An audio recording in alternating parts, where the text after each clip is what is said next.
They told you she was a monster. Snake hair, stone gaze, a creature so hideous that one look could end you. That's the story they passed down for thousands of years, and nobody questioned it.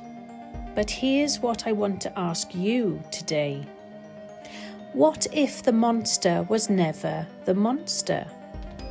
What if Medusa was just a woman who finally said enough?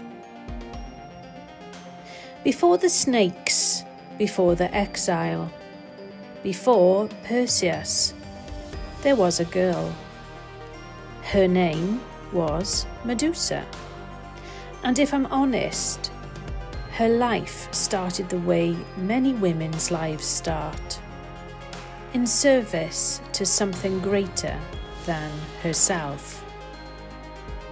She was a priestess of Athena, one of the most devoted, the kind of woman who shows up every single day, who keeps her promises, who pours everything she has into what she believes in. She had taken a vow of chastity. That was her commitment, her honour, her choice.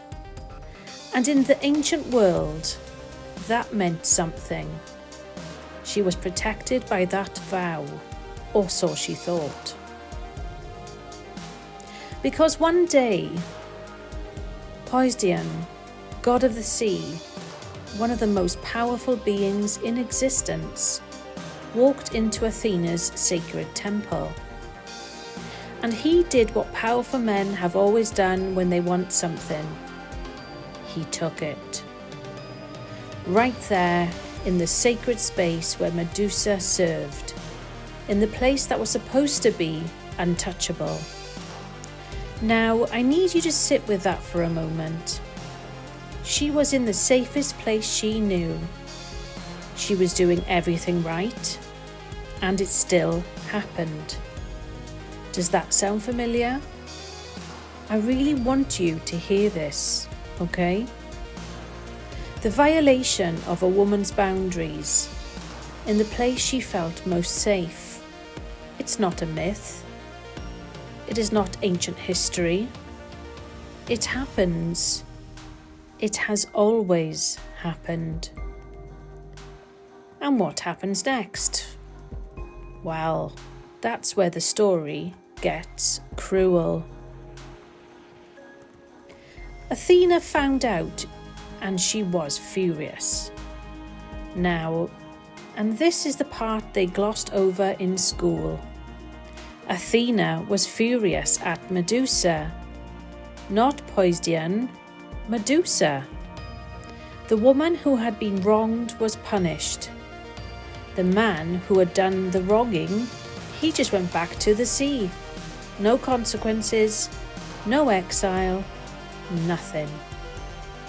Athena cursed Medusa, turned her hair into snakes, made her gaze so powerful that anyone who looked directly at her would turn to stone.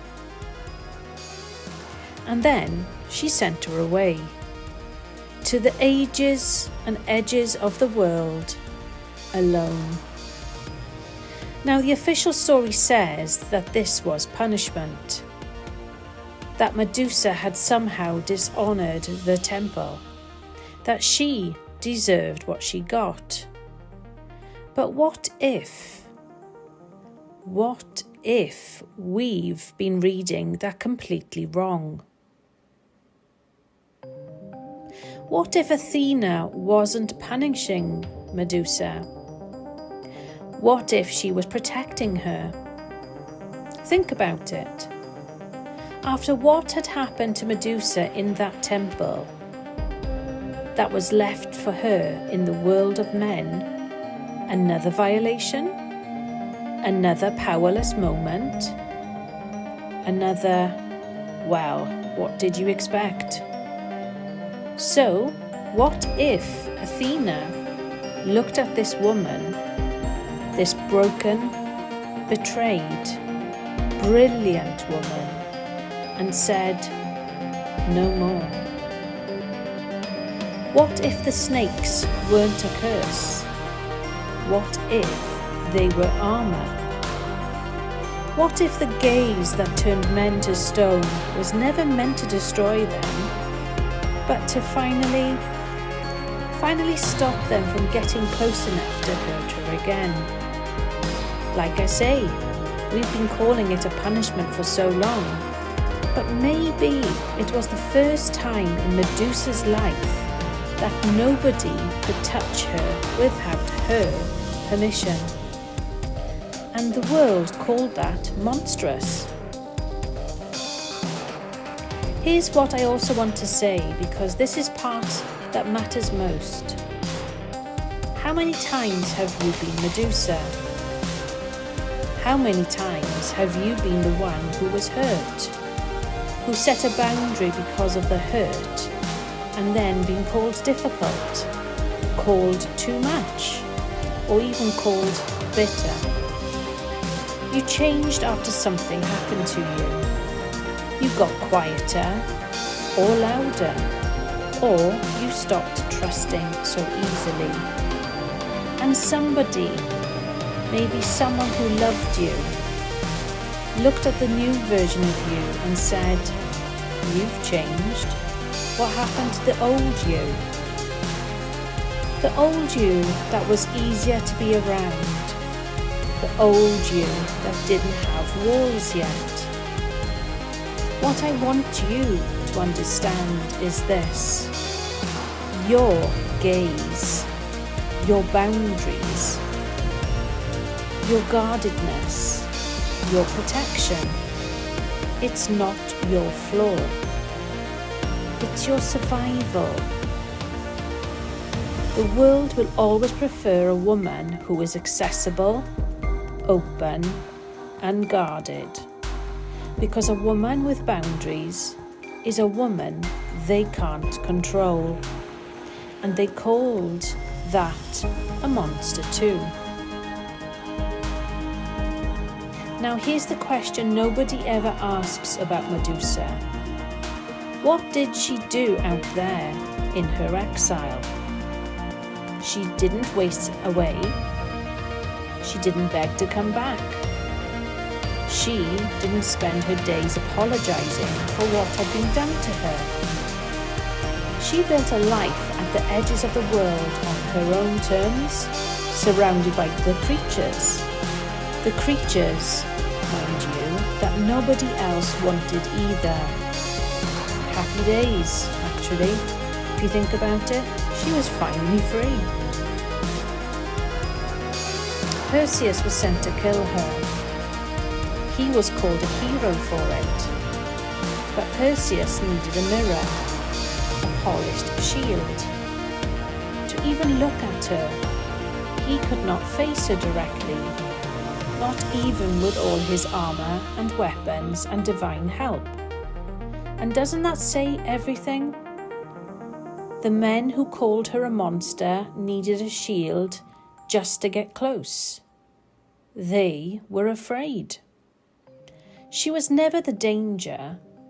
She was just the woman they couldn't manipulate anymore.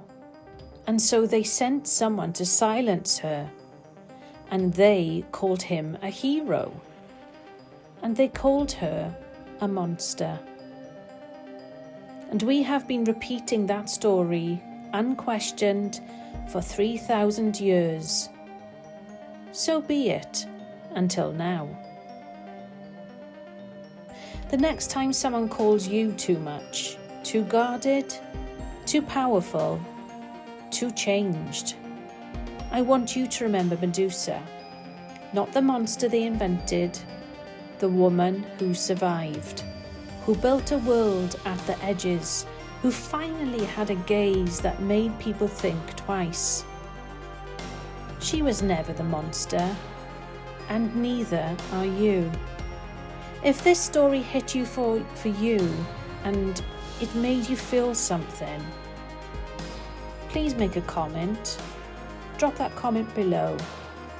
I read every single one, and if you're new here, welcome to Gods Rewritten, where we ask the questions the original storytellers never wanted you to ask.